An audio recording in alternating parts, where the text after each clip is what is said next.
আপনার কি হয় কাস্টমার অনেক ফেরত যায়, আমার দোকানে বাসি মাংস থাকে না। 140টা বিক্রি করছিলাম, কালকে শুক্রবার 120টা বিক্রি করছিলাম। হাঁস যাইবো 5 পিস, একটা লেগ পিস, 2টা পিস, একটা গলা অথবা ঘিলা। পূর্বাচলে এসে সবাই খায় হাঁস, আমার এখানে এসে খায় দেশি হাঁস। আর করে যেমনি রান্না করি অমনি রান্না করি, আহামরি কিছু না। এসে একটা মশলা থাকে, ওটা সিক্রেট মশলা, বলি না একটা মশলা, অত কিছু না। তো যে খাবার ভালো হয় এটার জন্য, যে খাবার খেতে যাবে। এখন বেশি অর্ধেক মানুষই আসে যে শাকিলা পারে দেখার জন্য।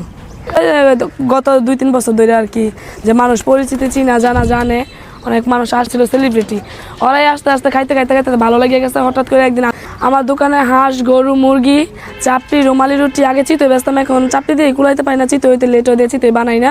গরু মুরগি সবই 300, রুটি হয়েছে 30 টাকা পিস, চাপড়ি হয়েছে 15 টাকা, খিচুড়ি হয়েছে 60 টাকা প্লেট।